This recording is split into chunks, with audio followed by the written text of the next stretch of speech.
one will listen. Hey Martin, what's wrong? I've had enough of this. Every change I've suggested is knocked down. It's impossible to change anything around here. And maybe your suggestions are no good? That's nonsense. You know why it happens. Everybody knows. It's because people resist change. Resist, resist, resist, resist. You are wrong. I don't resist change, and neither does the average Joe. Everyone is pushed for major changes in his or her life. Many young people leave their homes, choose to get married, pray for children, and show me somebody who resists the change of a promotion at work. Can you really fool yourself that you don't resist change? I resist only the changes that I have a good reason to resist. The others I accept. Baloney! Try me. Okay, I'm game. Making a change is like climbing a mountain. Here's one. Climb it. Don't think so. Haha, you see? You do resist change. I don't resist change. I resist this particular change because I don't have a reason to climb the mountain. I don't see the plus in the change.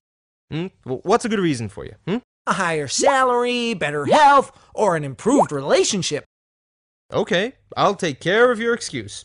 There's a pot of gold waiting for you up there. Is that good enough? Now will you climb? Nope. Point proven! You most certainly resist change. Of course I resist this change, and with good reason. See for yourself. Too much effort, too much time, too high a risk. It's perfectly logical. The minus of the change outweighs the plus of the change. Another excuse. Fine, I'll reduce the required efforts and the risk. Now are you willing to climb? I don't think so. Aha! I knew it! Excuse after excuse. You remove one, another one pops up. The end result is still the same. The change is definitely good for you, and yet you still resist. But it's not good for me. I don't want the change because I'm comfortable in my current situation. Another excuse. Not at all. You look at it too narrowly. No wonder people reject your suggestions. What? I looked at both the plus and the minus sides of making the change. Yes, but you've ignored the pluses of not changing.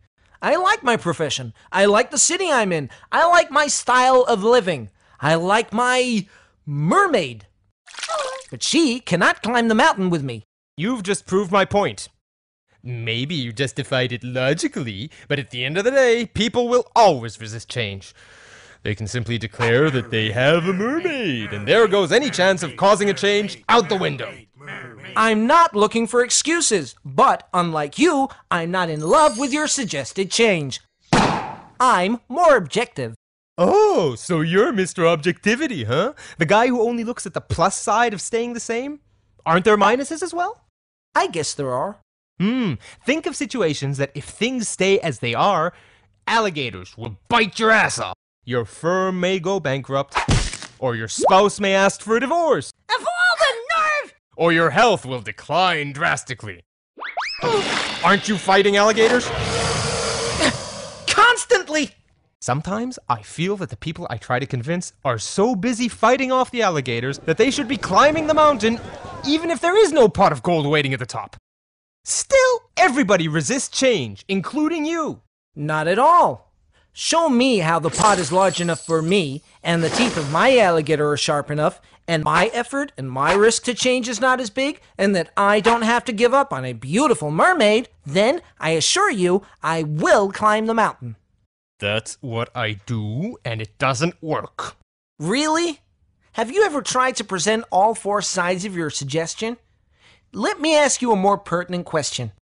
Did you figure out in advance what the pot is for the person you're trying to convince? Not your pot, but his or her pot.